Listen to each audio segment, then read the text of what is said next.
When Jesus had finished saying all these things, he said to his disciples, "As you know, Passover begins in 2 days, and the Son of Man will be handed over to be crucified."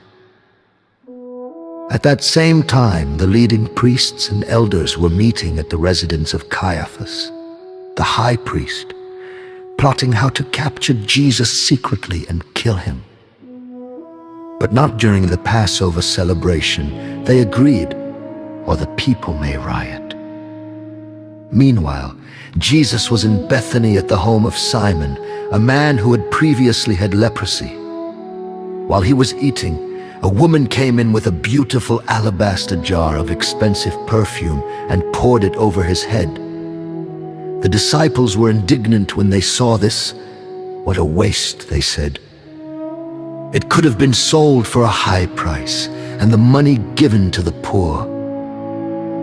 But Jesus, aware of this, replied, "Why criticize this woman for doing such a good thing to me? You will always have the poor among you, but you will not always have me. She has poured this perfume on me to prepare my body for burial. I tell you the truth. Wherever the good news is preached throughout the world, this woman's deed will be remembered and discussed."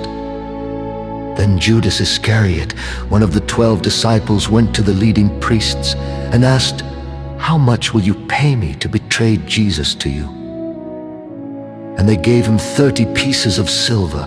From that time on, Judas began looking for an opportunity to betray Jesus. On the first day of the festival of unleavened bread, the disciples came to Jesus and asked, "Where do you want us to prepare the Passover meal for you?" As you go into the city, he told them, "You will see a certain man. Tell him, 'The teacher says, my time has come, and I will eat the Passover meal with my disciples at your house.'" So the disciples did as Jesus told them and prepared the Passover meal there. When it was evening, Jesus sat down at the table with the 12. While they were eating, he said, "I tell you the truth, one of you will betray me."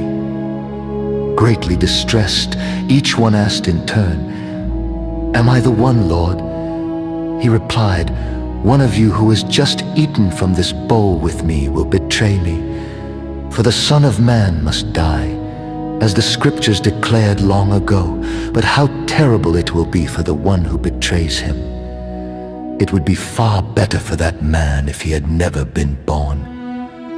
Judas, the one who would betray him, also asked, "Rabbi, am I the one?" And Jesus told him, "You have said it." As they were eating, Jesus took some bread and blessed it. Then he broke it in pieces and gave it to the disciples, saying, "Take this and eat it, for this is my body."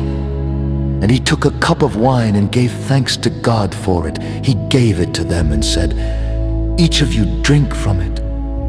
For this is my blood, which confirms the covenant between God and his people. It is poured out as a sacrifice to forgive the sins of many. Mark my words, I will not drink wine again until the day I drink it new with you in my Father's kingdom." Then they sang a hymn and went out to the Mount of Olives. On the way, Jesus told them, "Tonight all of you will desert me. For the Scriptures say, God will strike the shepherd and the sheep of the flock will be scattered. But after I have been raised from the dead, I will go ahead of you to Galilee and meet you there." Peter declared, "Even if everyone else deserts you, I will never desert you."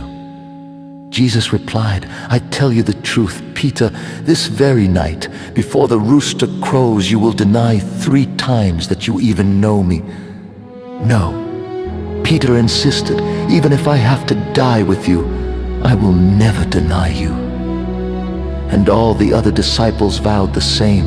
Then Jesus went with them to the olive grove called Gethsemane, and he said, "Sit here while I go over there to pray."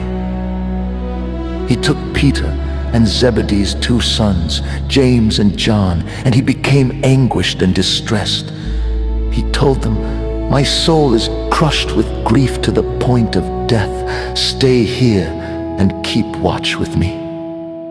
He went on a little farther and bowed with his face to the ground, praying, "My Father, if it is possible, let this cup of suffering be taken away from me, yet I want your will to be done, not mine."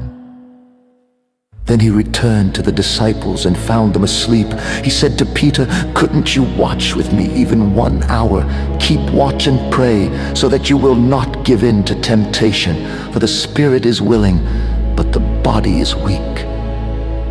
Then Jesus left them a second time and prayed, "My Father, if this cup cannot be taken away unless I drink it, your will be done."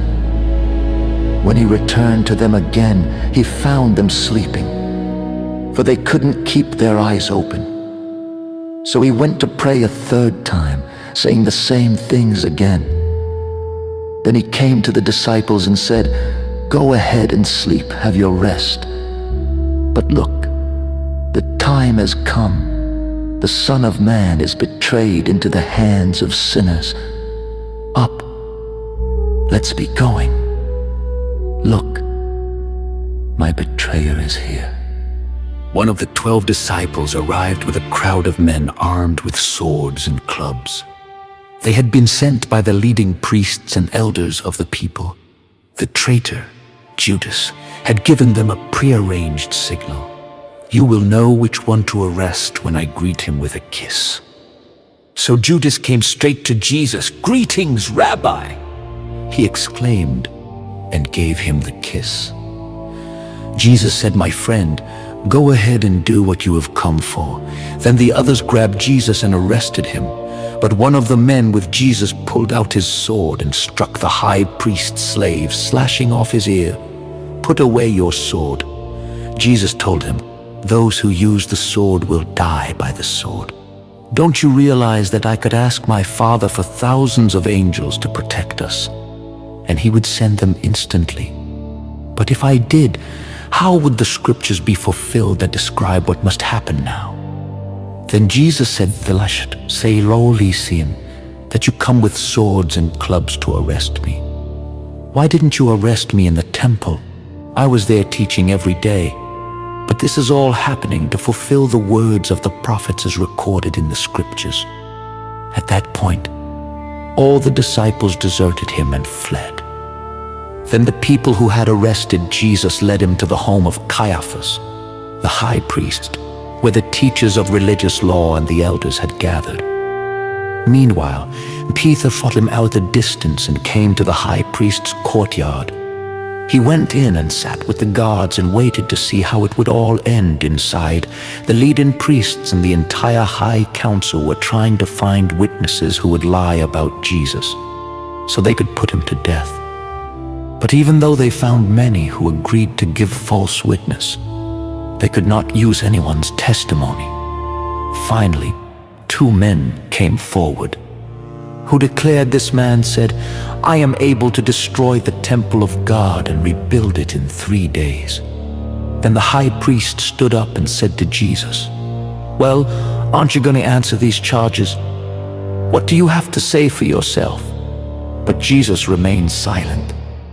Then the high priest said to him, "I demand in the name of the living God, tell us if you are the Messiah, the Son of God." Jesus replied, "You have said it, and in the future you will see the Son of Man seated in the place of power at God's right hand and coming on the clouds of heaven." Then the high priest tore his clothing to show his horror and said, "Blasphemy! Why do we need other witnesses? You have all heard his blasphemy. What is your verdict?" "Guilty!" They shouted, "He deserves to die."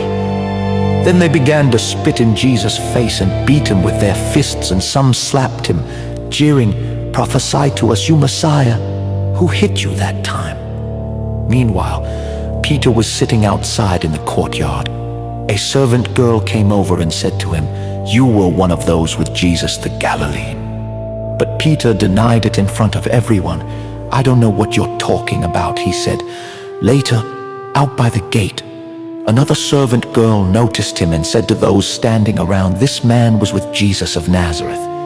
Again Peter denied it, this time with an oath. "I don't even know the man," he said.